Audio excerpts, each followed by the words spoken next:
የነካ ነው። ቱሪዝም መመረጡ ትክክል ነበር። ቱሪዝም ላይ ኢንቨስት መደረጉ ትክክል ነበር።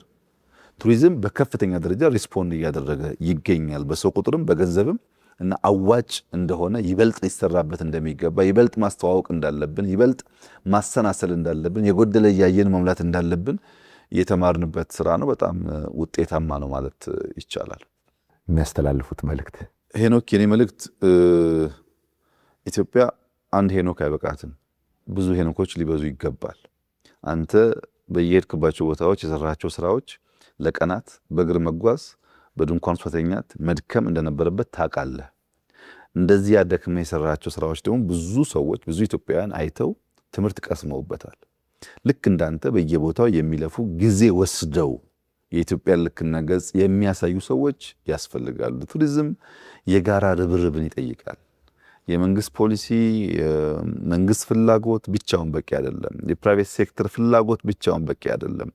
የሚዲያ ሰዎች ፍላጎት ብቻውን በቂ አይደለም። እያንዳንዱ ዜጋ ለኮሌክቲቭ ጥቅም ለጋራ ጥቅም ሲባል መረባረብ ያለበት ኤሪያ ነው። ለምሳሌ ታክሲ ሾፌሮች፣ የኢትዮጵያ ታክሲ ሾፌር ከኤርፖርት ሰው ሲቀበሉ መርዶ ይናገራሉ።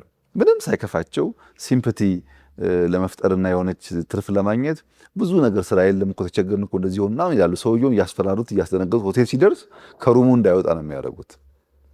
ቱሪዝም እንደዚህ አይሰራም።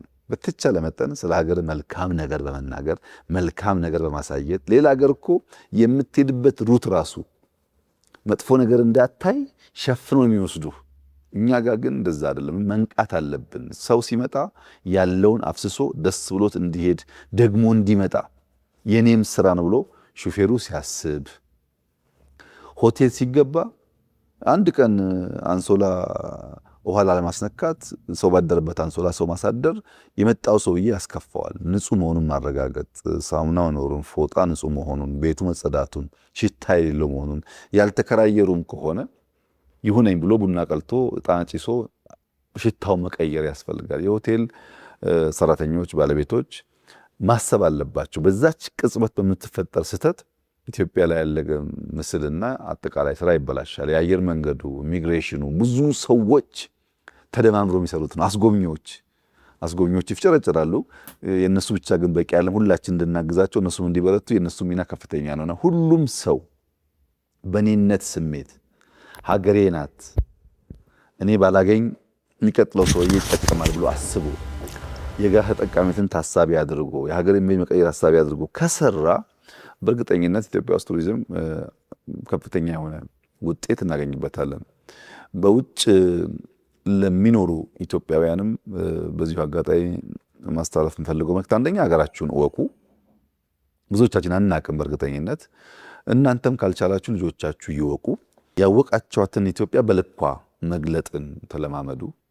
በልኳ በሚገባት ክብር ልክ መግለጥ ልመዱ።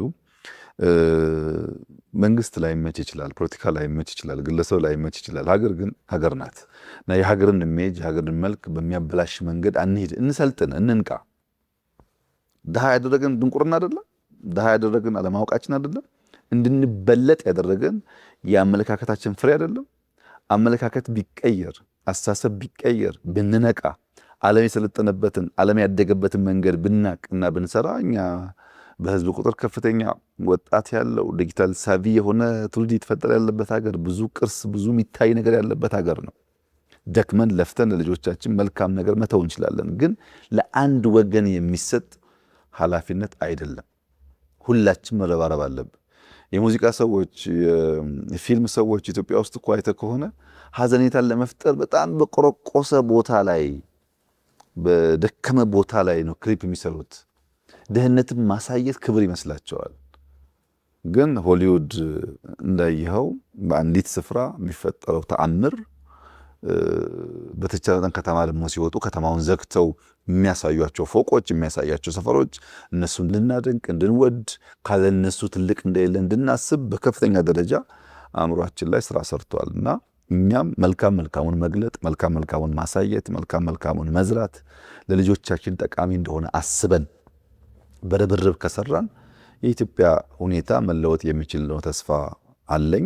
እና ኢትዮጵያውያን እንንቃ፣ እንሰልጥን፣ እንማር። ባለፈ ባረጀ አስተሳሰብና መንፈስ አንጓዝ። አዲሱ እሳቤ እያንዳንዷን ነገር በተቻለ መጠን ወደ ገንዘብ ለውጦ ዜጋን ሀገር መጥቀም መቻል ነው። በዛ እሳቤ ሁላችን ከተረባረብን መልካም ይሆናል ብዬ አስባለሁ። ጅማሮቻችን በጣም ጥሩዎች ናቸው። የነቁ የሚተጉ የሚለፉ ሰዎች አሉ፣ አንተን ጨምሮ። እነዚህ ሰዎች ተበራክተው ኢትዮጵያን በልኳ ገልጠን የሚገባንን ጥቅም እንድናገኝ በጋራ መረባረብ አለብን። እንስራ፣ እንልፋ፣ እንድከም። የድካም የላባችን ውጤት ያማረ መሆኑ አይቀሬ ነው። እስካሁን ያየነውም ይሄ ነው። የሚቀጥለውም እንደዚሁ ያማረ እንደሚሆን ምንም ጥርጥር የለውም ለማለት እወዳለሁ። እጅግ አድርጌ አመሰግናለሁ። ክቡር ጠቅላይ ሚኒስትር፣ በዚህ መልኩ ቱሪዝምን ጉዳይ አድርገን እንድንወያይ እድል ስለሰጡኝ በራሴ በመላው የቱሪዝም ቤተሰብ በኤንቢሲ ቴሌቪዥን እና በተመልካቾች ስም እጅግ አድርጌ አመሰግናለሁ። እኔም በጣም ነው የማመሰግነው። በርቱ፣ በርታ አንተ